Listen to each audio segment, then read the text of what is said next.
Eu sou o Carlos Corrêa, mais uma live da Lira Chinesa, e o nosso convidado de hoje é o Rogério Fernandes de Macedo. Você quer que eu te Bom, apresente, Rogério? Ou eu, você... eu posso me apresentar e Tá, aí eu dou sequência, né? Bom, maravilha. meu nome é Rogério, eu sou doutorando das Ciências Sociais da Unicamp, bacharelado, fiz bacharelado na Unifesp, em Letras, sou tradutor e professor de língua chinesa, né? E a minha pesquisa, né, está apoiada nos estudos de Brasil-China na Unicamp, com a orientação do professor filósofo Antônio Florentino Neto.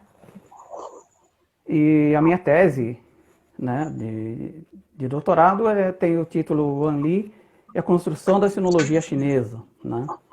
É um título bem amplo e a partir dele eu pude produzir vários artigos e um deles foi publicado esse ano. E eu vou comentar um pouco sobre o assunto, né, que ele aborda, né, que tem relação com as bases dos estudos sobre a China. Bom, dando introdução, né, à minha fala, eu vou comentar sobre o que a filosofia de Leibniz, né, tem a ver com os estudos sobre a China. Né? Tem muita gente que conhece o Leibniz a partir da sua filosofia da matemática. Né? Ele é um matemático, filósofo. Ele aborda também vários outros temas. Ele é um excelente estudioso. E só que ele é muito pouco conhecido no meio dos estudos sobre a China. Né? Praticamente eu não vejo, além do meu orientador, meu Florentino Neto, outras pessoas que abordam a, a filosofia dele. Bom,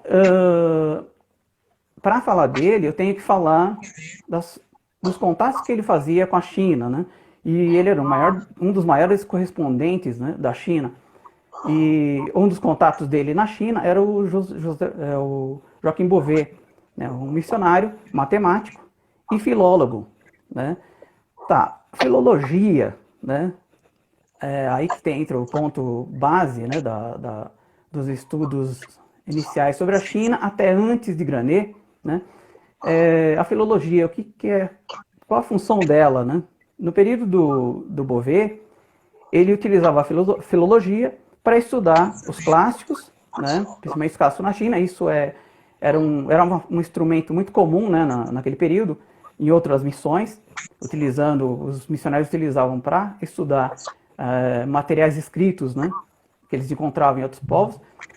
Só que havia uma abordagem cristã, né, na leitura desse material. Né, e o Beauvais o Beauvais ele fazia estudos, ele utilizava essa filologia para buscar aspectos do cristianismo, né, nos materiais. E foi isso que ele fez na China, principalmente com o I Ching, né, com o clássico das mutações. O Leibniz, por ser um correspondente dele, teve acesso, né, direto e um privilégio, né, foi um estudioso privilegiado, né, na Europa, a ter contato, né, com esse material, né, através das correspondências. Para iniciar, eu vou falar que Leibniz nunca tinha ido para a China, né, ele não falava chinês, né, mas ele tinha uma concepção científica muito invejável, né, se eu for relacionar com o tempo que é da época dele, né, da época de Beauvais. Bom, a filologia, nos meus estudos, também tem um aspecto da China. Né?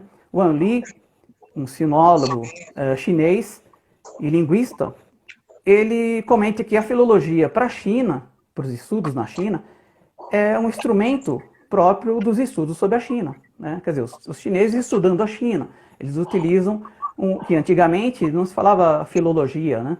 Era xiaoxue, né? Xiaoxue, que seria o estudo primário, né, se fosse traduzir atualmente, mas não, era um estudo básico, né?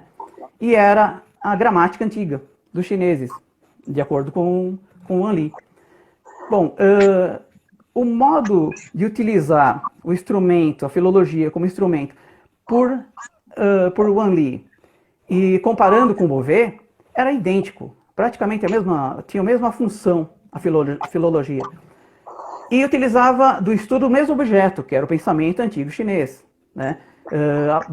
Abordando os clássicos. Só que qual a diferença do Beauvais para o Wan Li?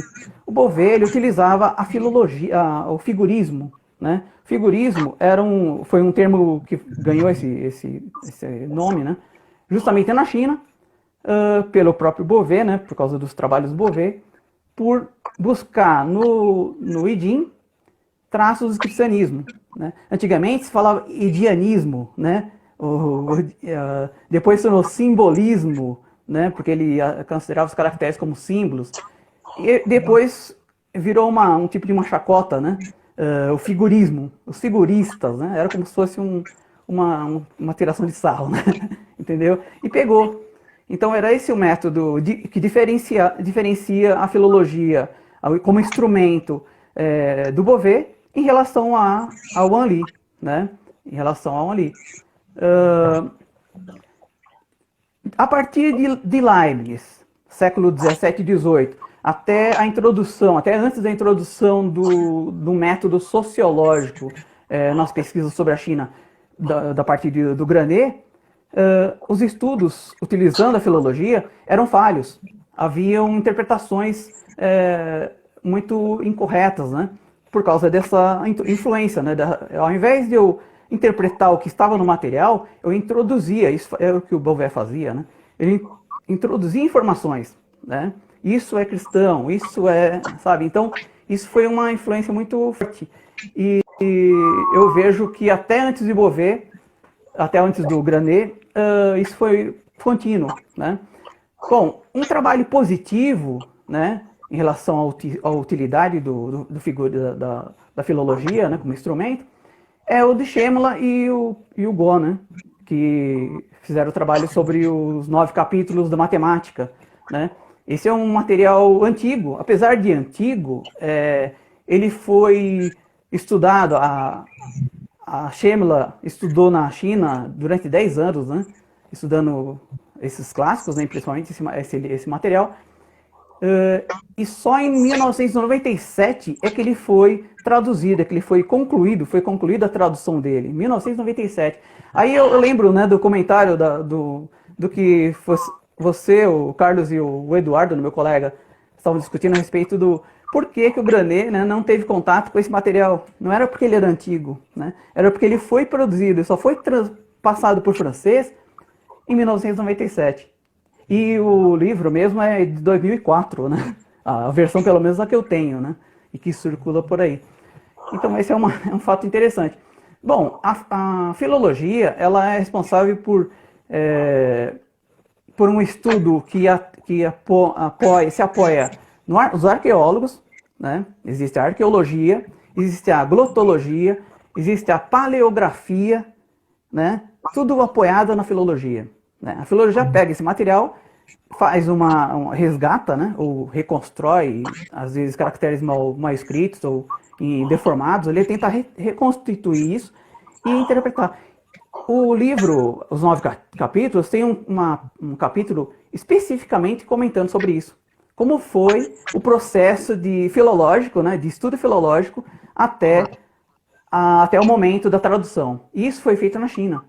Então, a Shemola teve esse contato muito importante, né, desse material e pôde presenciar, né, como os chineses utilizam essa ferramenta, né, como instrumento. Bom, particularmente, eu tive contato na China, né, com o departamento de sinologia chinesa. Lá na China, existe o Hanxue, né, que é conhecido como estudos clássicos Han, né, estudo dos clássicos Han.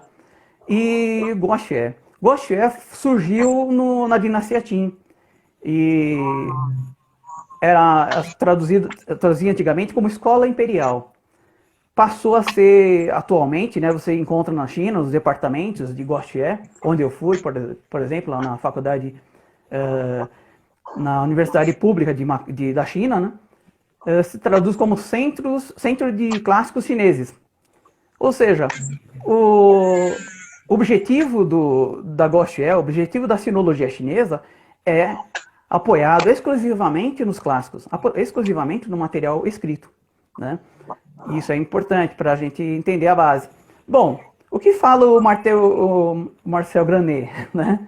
De uma forma bem rápida?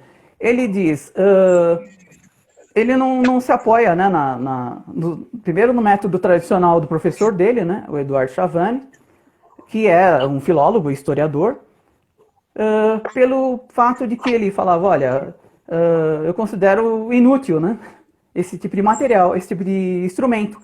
Ele só traz imprecisões cronológicas e históricas. Quer dizer, o uso, para ele, né, o uso da filologia era falho. No meu ponto de vista, na minha perspectiva, né, de pesquisa, eu falo que não, o instrumento não era falho. Na verdade, eram as interpretações que eram falhas, né, e partiam dos missionários, né. Bom,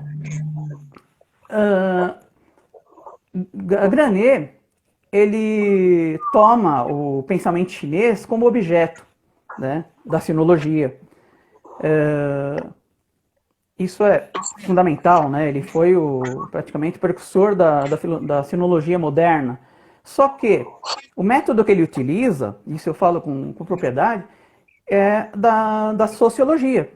Ele era especialista em sociologia, né? E tem vários críticos também dos materiais, inclusive no próprio Pensamento Chinês, o próprio livro dele, Pensamento Chinês, tem notas comentando a respeito de que ele utilizou o método de Durkheim, né?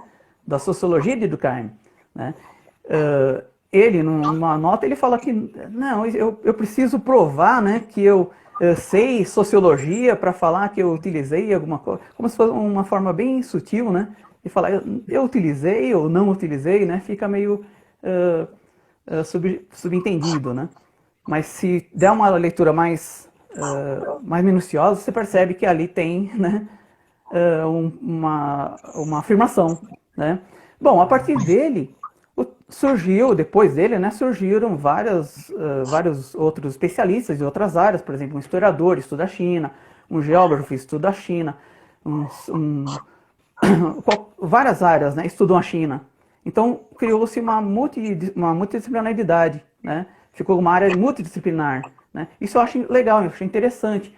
Um exemplo, por exemplo, foi exemplos de períodos em que se toca no assunto pensamento chinês como objeto, né, da sinologia. Eu posso citar 3, né? O primeiro é a partir do próprio Leibniz, né? Eu comento como proto-sinólogo, né?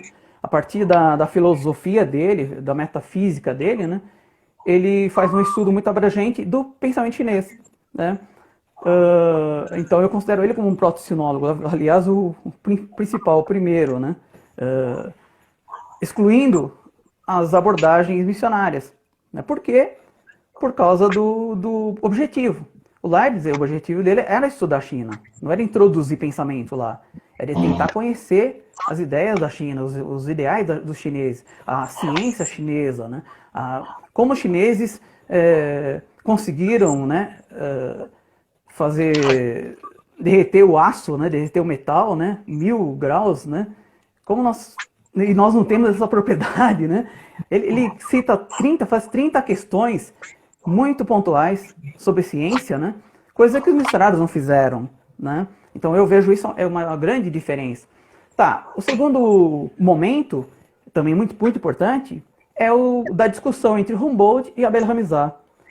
Nessa discussão, o principal foi o apontamento do abandono da filosofia, do pensamento chinês dentro da filosofia, né? Esse momento é muito importante, tá? Para a gente entender o período, né, de transição entre Leibniz e Granet.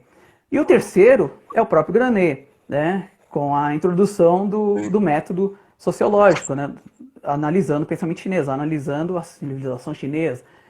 Logicamente, daí ele surge com os especialistas e abre caminho para os estudos que surgem hoje, né? Atualmente existem estudiosos que trabalham assim, né, com grupos. Um exemplo importante, que eu acho muito válido, é o do pensamento na China hoje, né, da Anshen, né? Esse material dela, né, foi desenvolvido por um grupo grande, né, de pesquisadores, né, incluindo ela como filósofa, né, trabalha com a filosofia chinesa. Aí tem a linguista, né, a Viviane Letton, tem o Jacques Genet, das ciências sociais, tem o Leon van der Meert, da história, né, a Karine Schemela, da matemática. Quer dizer, é um grupo grande. Esse modelo de sinologia eu acho muito incrível, né? Acho muito importante. E eu conto como o precursor desse modelo o próprio Granet. Então esse foi o ponto importante dele em relação a abandonar as leituras. Não abandonou totalmente, ele utilizava o material desenvolvido pelos missionários. Mas ele não vou seguir esse caminho e vou seguir o método da sociologia, né? Então, a partir dele, aí surgiram vários outros estudiosos. E esses grupos, né, eu acho importante. Segundo, também muito importante, o Eduardo, meu colega, comentou dele na semana passada, né? É do material do Ciências e Civilização na China, né? Do Joseph Needham, né? Quer dizer, um historiador de ciências, né? Bioquímico, sinólogo em inglês, né? Quer dizer, ele tinha as áreas dele, né? De domínio, né? Eu vejo uma sinologia como ela não é uma ciência independente. Na verdade, não é uma ciência, né? Na verdade, é um título de grupos, né? Que estudam a China, né? Eu não vejo outra função, tá? Como ciência independente, não. Se não for desse tipo de grupo, não é ciência. Tá. O José Needham também aborda e faz um grupo enorme, né? Tem são 7 coleções, né, de material de livros, né? Também com colaboradores dele, né? Cada um com a sua especialidade, estudando a China, né? Então isso aí é um ponto fundamental. Voltando para a metafísica de Leibniz, tá? Para a gente entender a importância dele, da filosofia dele. A metafísica dele, a filosofia dele, começa a ter destaque a partir das correspondências, né? E ele entra na discussão sobre as querelas dos ritos, né? Em que os missionários, inclusive os líderes da igreja lá de Roma, discutiam qual a visão dos chineses em relação a Deus, né? A religião. Eles consideravam os chineses ateus, né? Falar, isso é um ateísmo chinês. Então eles queriam entender questionavam, né? Qual a noção de Deus para os chineses. Os principais temas que abordam a querela dos ritos têm a ver com os termos Li, né? Qi, Taiji, Shangji. São termos cruciais que o próprio Mateucci, anterior a Beauvais, estava com problema, né? Em relação a tentar convencer as missões, tentar manter. Ele criou a acomodação, né? O método de acomodação, né? Justamente para tentar manter as missões. Ele faleceu, Beauvais entrou no lugar. Beauvais também defendia, né, o pensamento do Mateucci. O Leibniz também entrou e passou a defender, né? Mas o interesse do Leibniz era manter a ciência, né? Ele tem interesse em continuar questionando os missionários, mandando carta. O interesse dele era muito maior, né, do que o próprio conhecimento religioso. Na verdade, ele queria conhecer a ciência chinesa, conhecer como os chineses, né, trabalham, com as técnicas chinesas. É uma série. Para quem quer conhecer esse material, pode ler o livro das escritas de Leibniz na China, né, do Antônio Florentino Neto. Né? Ali tem as cartas, né, a respeito disso. Isso é importante para entender esse contexto. Bom, Leibniz defende que os chineses não reconheciam as substâncias materiais separadas, né? Esse é um princípio dos estudos dele, da metafísica dele, né? E que os antigos atestavam que o Li produzia o Qi, né?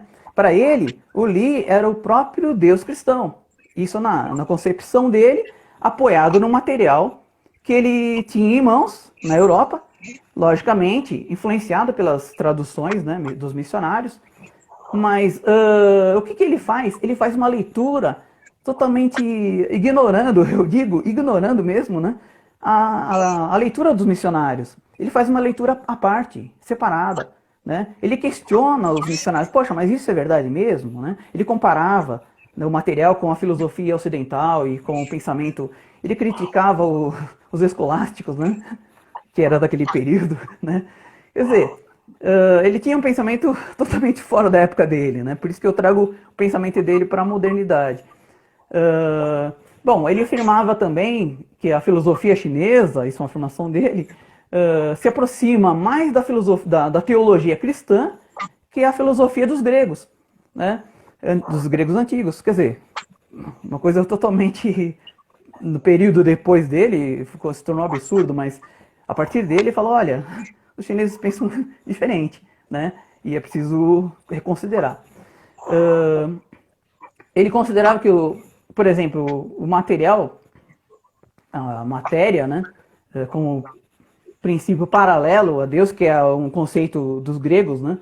Considerava a matéria como um princípio paralelo a Deus, que não produz, mas que somente forma. Quer dizer, ele questionava isso. Não, os chineses não pensam assim, né? Em relação ao método do Leibniz, era exatamente esse. Ele pegava os dados, independente da tradução, né, das interpretações missionárias, e analisava, comparava com outros materiais que circulavam na Europa, para poder definir um caminho, né, do que ele iria abordar, ou do que ele ia defender. E comparava com a filosofia ocidental. Né? Nós pensamos assim, se não pensamos, como os chineses partem para esse caminho? É real? Não é real? Ele questionava isso. Tá? Ele não era só aceitar. Né? Isso que é importante para a época dele. Ele criticava as falhas das interpretações dos escolásticos. Né? Ele considerava que os escolásticos dificultavam uma abordagem de comparação e de aproximação do pensamento chinês com a teologia, com a religião cristã. Quer dizer, o pensamento filosófico que já existia naquele período e que ele tentava entender e aproximar do chinês, tentar entender o chinês, tentar entender por que a Europa pensava, a filosofia europeia falhava nesse ponto, e aproximava, né? Aproximava e distanciava, e apontava, ele estava apontando uma falha ali, né? Os escolásticos estão fazendo interpretações equivocadas, né? Isso é uma afirmação, né, que pode se encontrar nas cartas deles, do Leibniz. Tá, um período entre Leibniz e Granet, que é importante, é o da exclusão do pensamento chinês da filosofia. Segundo Dike, a história da filosofia surgiu a partir das descobertas da Grécia, né? E ganhou destaque, né? Quer dizer, ganhou importância na Europa, né? Ganhou visão. O referido autor, ele afirma que o primeiro pesquisador a citar o pensamento chinês foi Marcel Granet, quer dizer, muito tempo depois do período de estruturação da filosofia ocidental, né? Dos estudos ocidentais. Marcel Granet cita o pensamento chinês. Mas eu discordo, porque o Leibniz, ele inclusive comenta, a filosofia chinesa é diferente da filosofia, né, grega, né? Ele comentava isso, né? Então eu coloco uma questão aí, né? Por que será que ele faz essa afirmação, né? Ele simplesmente descartou, né, o Leibniz, né? Bom, antes da publicação de Granet, de matéria de Granet, ocorreu a discussão entre Humboldt e Avelhamizar. Humboldt, com uma tese dele, né, um trabalho de título, está no francês, eu posso fazer uma tradução livre, né, sobre o nascimento das formas gramaticais e sua influência sobre o desenvolvimento das ideias. Né. A proposta desse estudioso, apoiado num estudo de antropologia comparada, era comprovar os fenômenos que existiam na gramática, que faziam transparecer, né? Para ele, a gramática era uma forma de transparecer, de mostrar a forma como nós, seres humanos, formulamos os pensamentos. Entendeu? A gramática mostra isso para ele, né? Isso é fundamental. Tá, só que a língua chinesa surgiu como um problema para esse método dele, para essa teoria dele, né? Por quê? O método de Humboldt era apoiado na gramática prestigiada na Europa, entendeu? Quais as línguas de prestígio naquele período, né, na Europa? O grego, o latim e o sânscrito, né? Só que não para por aí. O método de Humboldt tinha como principal característica da gramática a língua flexional. A característica flexional da língua, né? Ou seja, isso nega a língua chinesa, né? Quem conhece um pouquinho de chinês sabe que a língua chinesa ela não tem uma propriedade de mudança, né? O próprio Wang Li fala, né? A língua chinesa é uma língua, como que ele diz, analógica. Ela muda muito pouco, né? E a flexão nas línguas latinas, nas línguas gregas, né? Flexão o tempo todo. O português também é uma língua flexional, né? Ela alterna. Ele vê isso como qualidade, né? Tá, o que fez? A partir daí, ele fez ele afirmar que a língua chinesa não tinha gramática, né? Isso é possível encontrar no material, na obra, tá em francês também, as cartas inspiradoras, estou traduzindo o livro, né? Cartas inspiradoras e curiosas sobre a língua chinesa. Falam sobre essa discussão. É uma discussão filosófica gramatical, né? E é interessante para quem conseguir encontrar esse livro, é um livro raro, né? É interessante pela leitura, para entender esse contexto, né? Tá, ele negou a existência da gramática da língua chinesa. O que ele quis dizer? A língua chinesa não existe gramática na língua chinesa. Ele quis dizer que os chineses não pensam de forma estrutural, não estruturam o pensamento da mesma forma que os europeus, né? Eles possuem uma língua incompreensível, né? Uma língua primitiva, né? Certo? Ele afirma isso. E os comentaristas, né, dele também nessa obra afirmam retomam essa questão. Eu acho importante esse fato. Bom, o trabalho de Humboldt atrai a atenção do sinólogo Abel Ramizat. Abel Ramizat era proficiente em língua chinesa. Ele era proficiente. Não só isso, ele foi o fundador da sinologia chinesa, né? Na França, em 1816. Ele abriu um curso de língua e literatura chinesa, né? Outra vez, não é um curso de sinologia, né? Não é uma área científica. É parte das áreas já existentes, né? Língua e literatura, tá? Já existiam naquele período, né? Língua e literatura francesa, língua e literatura grega, tá? Tá, ele criou esse curso e abriu, fundou a sinologia, né? Na Europa. Bom, o problema que eu considero nesse contexto não estava na gramática, né? As questões não estavam no problema gramatical, né? Mas sim no contexto da Europa em negar, em excluir o pensamento chinês. Esse é o ponto, né? Não estava na gramática, né? Era a negação do pensamento chinês, da filosofia, e Humboldt não podia formular uma gramática a partir né, que pudesse aproximar ou adequar a língua chinesa. O Ramizat, apesar de falar chinês e fazer tradução, ele traduziu um artigo chinês, interessante, o caminho do meio, né, do chinês. Ramizat também não podia formular isso, por quê? Porque eles não tinham a capacidade de formular a partir da filosofia europeia, né, da concepção de filosofia europeia. Como eu vou falar do pensamento chinês a partir de uma filosofia, né, que nega, né, o próprio objeto de estudo, tá? Nega o pensamento chinês. Então isso é muito, muito importante dentro da história, do contexto histórico da filosofia, né? Tá, as bases da filosofia, da área da filosofia, surgiram, são apoiadas na perspectiva hegeliana de exclusão da China e do Oriente. E também se apoia numa afirmação do heideggeriana, né, de que a China pensa, mas não filosofa. Né? É interessante para quem tiver interesse de conhecer mais sobre isso, alguns artigos do próprio Antônio Florentino Neto, né, que fala a respeito dessas questões, a respeito do pensamento heideggeriano, do heideggeriano. Tá. Segundo Dike, as áreas da filosofia e da sinologia surgiram praticamente ao mesmo tempo na história. Né? A filosofia começou a ser estruturada na história em 1804. Em 1814 foi fundado o primeiro curso de filosofia na França, né? Pelo Victor Cousin. Né? Ele fundou o primeiro curso de filosofia. 2 anos depois, o Ramizar abriu a filosofia, né? Fundou a sinologia. Né?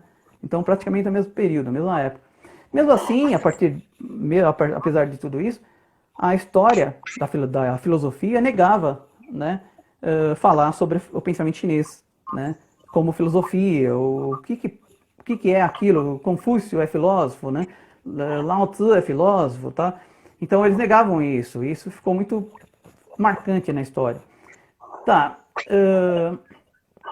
Leibniz eu considero, né, como o primeiro e único filósofo, né, a reunir o máximo de instrumentos, o máximo de informações sobre o pensamento chinês, que poderia incluir o pensamento chinês como objeto da filosofia e caracterizar ou reformular a sinologia ocidental, tá?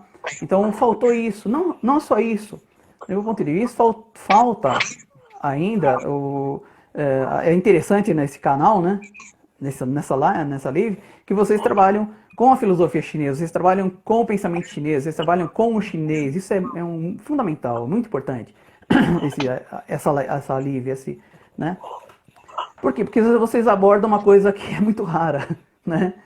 E rara por quê? Porque é necessário a filosofia estudar mais os clássicos, considerar os clássicos chineses, assim como é considerado os clássicos gregos, os clássicos, né, latinos, da mesma forma que o Leibniz fez, tentou apresentar, né, esse modelo de questionar o material escrito chinês dentro da filosofia ocidental.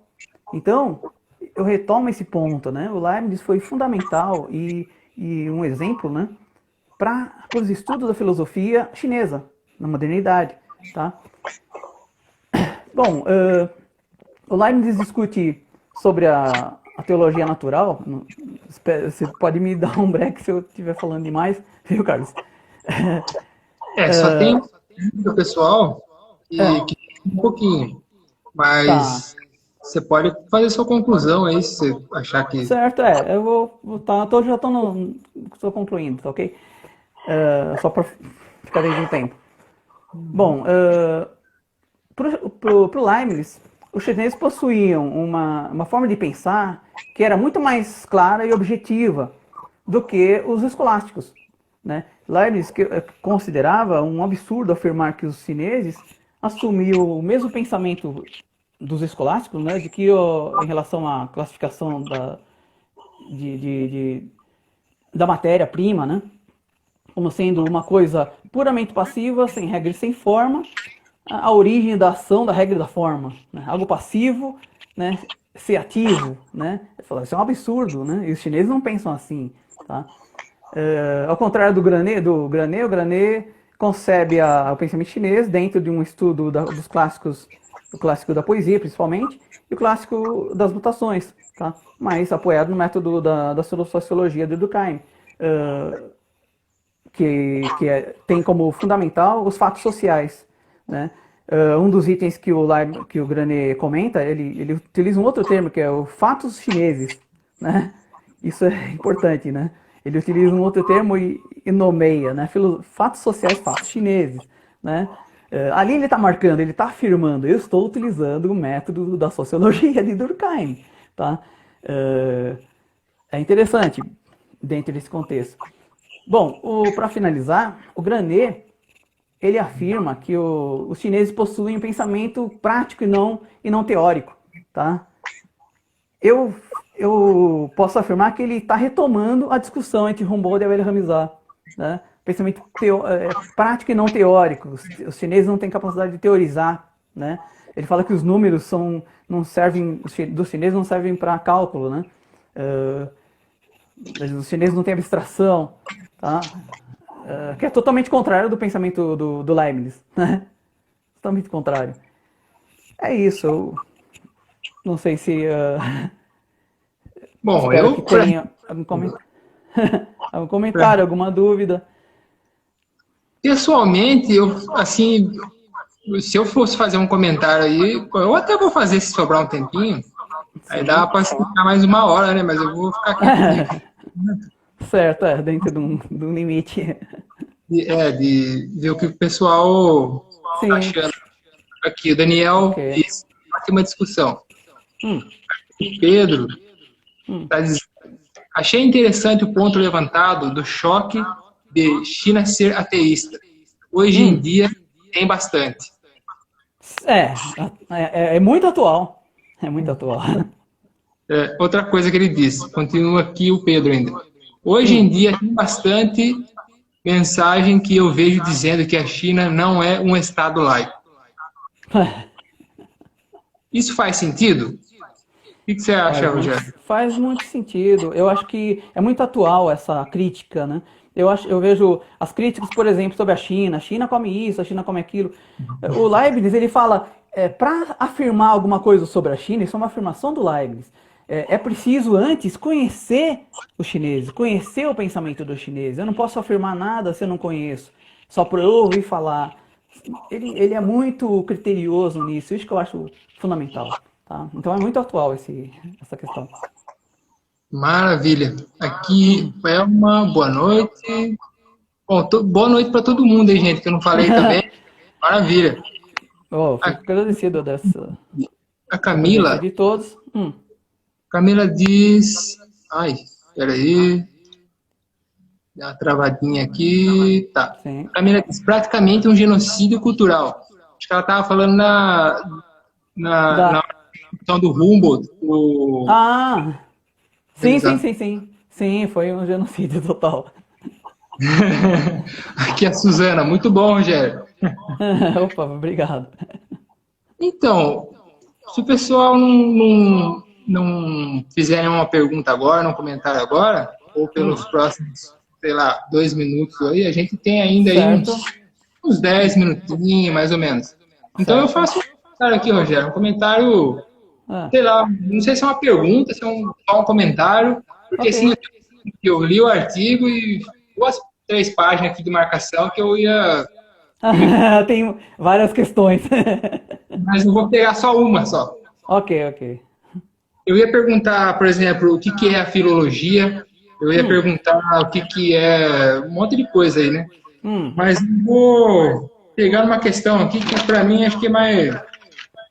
Então quer dizer que você concordaria comigo se eu falasse assim que a partir do Leibniz a gente tem uma abordagem sobre China baseada na inclusão? Isso, concordo. E aí o ponto assim de vamos dizer, moderna, ali você tem a base do pensamento do Granet para analisar a China, a exclusão. Posso falar em Leibniz, inclusão, e Granet... Leibniz, inclusão, e Granet, exclusão. E o meio tempo, né, o meio período aí, né, Humboldt, Abel Hamizat, né, a negação da filosofia chinesa, são o meio campo, né, entre os dois. Né? E eu acredito que o Granet bebeu dessa fonte, né, da fonte da exclusão. Entendi. Aqui o Pedro ele tem não sei se ele está citando, se ele está perguntando. Ele diz: números que não servem para cálculo. É uma noção realmente bem nociva. Ele citou, né? E agora ele fala: é uma noção realmente bem nociva e que um outro formato matemático. é praticamente dizer que não utilizam números nem para contar. Exatamente. O número para eles, né, complementando, era para utilizar para adivinhação. O próprio Granet afirma isso, né?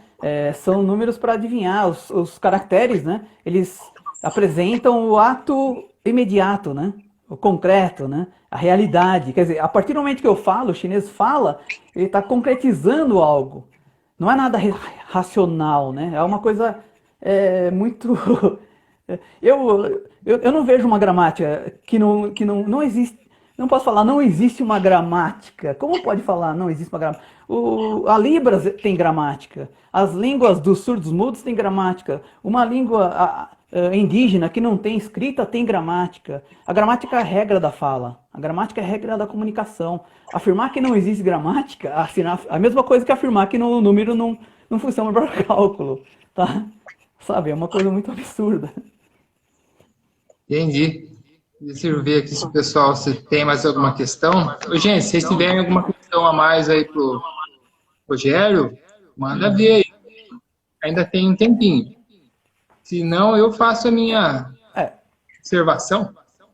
eu posso comentar algumas coisas também, né? Ou se você quiser fazer alguma outra observação que você acha relevante. Uma observação que eu posso fazer é que a minha pesquisa ela se apoia numa comparação a partir do Wanli, né?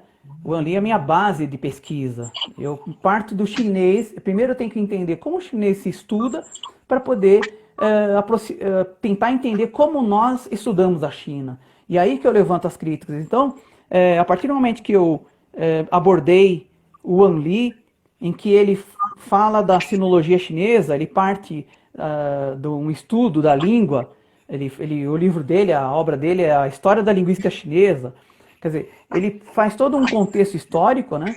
Aborda uma história da língua, incluindo os filósofos chineses, inclui inclusive sinólogos ocidentais nessa obra, né? Ele cita o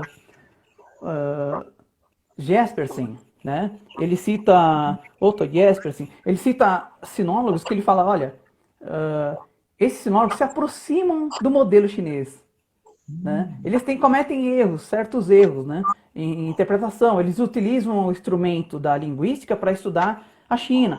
Certo, é muito óbvio, né? Se eu tenho uma experiência, como o Granet fez, né? Ele tem especialidade na sociologia. Ele vai estudar a China, vai estudar com a especialidade dele, não com a ferramenta que ele tem na mão, né? O conhecimento dele. Apesar de ele ter tido a influência do professor dele, né? Chavanes, ele negava, né? Falava, olha, existem incorreções aí, interpretações incorretas. Mas ele afirmava que era o instrumento que estava falhando, né? Ele não conseguia perceber que a falha não estava no instrumento, estava nas informações introduzidas a partir do uso do instrumento. Tá? Então eu tenho um instrumento, esse instrumento eu vou utilizar para analisar um livro. Tá? Aí eu pego e começo a introduzir ideias ali na hora da... Eu estou alterando os fenômenos. Tá? Quem pegar aquele material vai ser influenciado por ele. Então o Granet, o Wanli, ele cita como os chineses fazem. Isso é feito até hoje. Né? Só para concluir a minha ideia, eu tive a oportunidade de conhecer um especialista em sinologia chinesa, né? O Kunda Li. Kunda Li, ele é 77º da geração do Confúcio. Né? Ele é da geração do Confúcio, o próprio sobrenome dele é Kun. Né? Entendeu? Eu tenho contato com ele até hoje, é um excelente professor, eu assisti a aula dele. E eu fiz as questões a respeito sobre o Wanli, né? Sobre sinologia chinesa. Aí quando eu falei, olha, a sinologia chinesa, o objeto da sinologia chinesa é a filosofia e a política. Percebe? Então, eles têm um objeto. Eles não estudam o pensamento chinês. O pensamento chinês, a filosofia estuda pensamento. Né? Então, é meio estranho isso, né? O Granet falou, o pensamento chinês é o meu objeto de estudo da sinologia. Né? Tá, mas e a filosofia? Né? A filosofia, o principal objeto da filosofia é o pensamento, as questões, né? Como nós pensamos. O Wanli ele fala, o objeto da sinologia chinesa é a filosofia antiga, baseada nos clássicos, e a política dos antigos. Só. Eles estudam isso. né? E eles utilizam isso até hoje, né? Eles partem do antigo para entender o moderno, né? Isso funciona atualmente. Eu assisti uma aula excelente, né? Do Kundalini. Falar, isso funciona? O Confúcio fazia assim naquele tempo, né? Será que funciona atualmente? Será que a educação, né, poderia ser mais rigorosa, né? O que os jovens estão, né, não estão perdendo a ideia da ética, né, da moral, né, do respeito aos mais velhos, né? Estão distanciando disso, né? O que é importante? Eles discutem isso. Eu assisti um congresso sobre isso na China. Então, sabe, é, tive esse privilégio, tá? É isso. Maravilha, Rogério. Sensacional. Tem mais Obrigado. dois comentários Opa. aqui. Sim. Aqui da Camila. Ela Hum, diz: faço relações com muitas situações de colonização que ocorreram. hum, O estrangeiro sempre tende a desculturalizar o diferente. sim. É, é muito. É o estereótipo, né? Criar estereótipos. Aqui o Klein, opa, Kleinaman, é o Marcelo, ele diz aqui: Hum, hoje se considera que a gramática da língua chinesa tem relação com o pensamento filosófico? a gramática em relação ao É, pensamento filosófico.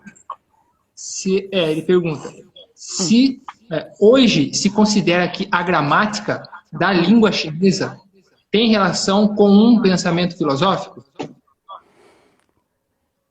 dentro da filosofia ocidental ou da filosofia chinesa? Pois é, isso pode especificar para a gente? Por quê? Porque eu vou apontar esses dois lados, né? Da filosofia ocidental, a gramática chinesa, ela ainda é simplesmente uma regra, né? Ela não é tida como uma fórmula, uma maneira de formular pensamentos, né? De estruturar pensamentos, como o Humboldt tentou fazer, né? Uh, e o método dele utiliza até hoje nos estudos gramaticais. Então, é um método muito viável, né? O que falta é entender um pouco mais as estruturas gramaticais chinesas. Um ponto interessante, o An Li, ele cita que a gramática, a linguística, foi introduzida na China. Antigamente, os chineses não tinham interesse de estudar gramática. Isso não quer dizer que não existia gramática. A gramática chinesa, pelo que ele comenta, era a filologia. A filologia passava a entender as estruturas antigas de frases, né? As estruturas, né? Dos textos, né? Como os chineses antigos estruturavam o pensamento, estruturavam as ideias. Aquilo é a gramática. Ele afirma isso. A filologia era a gramática antiga dos chineses. E a introdução da teoria da gramática e da linguística foi principalmente pelos ocidentais. Foi introduzido na China. Os estudos sobre a gramática, os estudos, sabe? E aí o Ali ele confirma isso, tá? Na obra dele. Só uma última aqui, do Daniel. Ele diz aqui: hoje há gerativismo, diz que todas as pessoas têm a mesma gramática natural, independente da língua. Então, é uma linha de raciocínio. Existem várias. Eu sou mais especializado em linguística, que é a minha área. Linguística histórica ainda, né? Como a língua se muda no tempo e no espaço, né? Então, existem várias gramáticas. Gramática gerativista, gramática funcional, a gramática, sabe, existem diversas gramáticas, cada um tem um ponto forte, né, de metodologia de analisar a gramática. Então, são maneiras diferentes de falar do objeto, né, de falar dessa regra. A regra, eu posso falar assim, eu posso criar uma gramática, certo, sendo linguista. Então, a gramática, uma gramática única, né, universal, era aquilo que o Leibniz buscava naquele tempo. E não só ele, né? Os estudiosos, o principal objeto de interesse dos estudiosos na China, os estudiosos da Europa em relação à China, era uma língua universal e a religião universal. Entendeu? Esse negócio de universal. O pensamento é universal, né? Eu acho que a ideia, né, é muito mais aberta, né, do que a gramática. A gramática, ela tenta estruturar, né? Ela tenta colocar nas nossas vistas, né? Você olha o que está acontecendo, né? Certo? É uma regra. E regra eu posso formular diferentes, tá? Entendi. Bom, a gente tem agora, Rogério, acho que menos de 5 minutos, acho que uns 2 minutinhos, mais ou Ah, menos. Tem mais certo. uma questão aqui. Tá. Vamos tentar? Opa, dá pra... Tá, aqui. O Marcelo pergunta de novo. Não sei, assim, ele está fazendo um comentário aqui. Não sei se pode afirmar que a gramática grega tem relação com uma metafísica da substância, por exemplo. Gramática grega com a metafísica da substância. Se é possível afirmar que a gramática grega tem relação com uma metafísica da substância, por exemplo. Assim, é aquela pegada aristotélica, né? Sim. Tem a ver. O estruturalismo mesmo toca nessa questão. O gerativismo toca nessa questão, né? A questão das estruturas, né? Das regras visuais, né? Que você pode visualizar. O Granet, o Leibniz, ele formula uma língua universal. Qual é? A que nós estamos usando agora mesmo, né? O cálculo binário. O cálculo binário é a língua universal, né? Todo mundo usa, né? O computador reconhece 0 e 1, né? Era um método dele. Ele comparou o cálculo binário com o Huygens e fez uma aproximação excelente, né, a respeito dessa aproximação, né? Tá nas cartas, né? Quem quiser ver esse material, né, em mãos, né, eu aconselho a consultar o livro do Antônio Florentino Neto, né? Maravilha. Eu acho que a gente. Bom, acho não, né? Vai ter que encerrar. Já tem que encerrar, não tem mais tempo. Mas a gente pode continuar conversando em outros momentos, né? A gente pode marcar Não outra sendo um live. alívio. É, Pegar um pouco, um ponto mais eu específico. espero que a gente retorne pessoalmente. Pra bater um papo. Pessoalmente, se você tiver afim, a gente pode fazer uma live só sobre o OneLi. Também, falou uma coisa interessante que eu posso concluir aqui.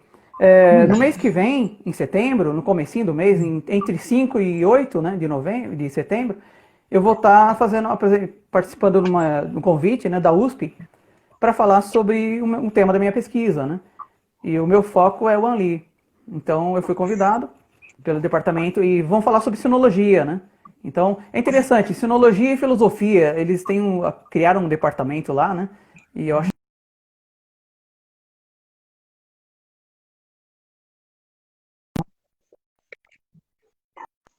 Deu uma travadinha aí? Aqui tá normal. sim, travou um pouquinho.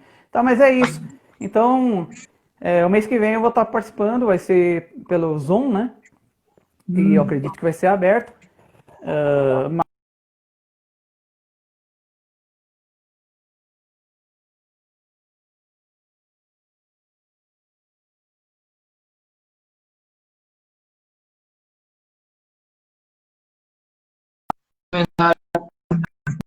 Ó, tem. ótima conversa, agradeço, muito boa a conversa. O comentário, pessoal. Agradeço a todo mundo, agradeço o convite, tá? Um excelente papo, tá? Um ótimo espaço de diálogos, né? E valeu, boa noite para todo mundo. Opa, você também, Rogério. Até mais, hein?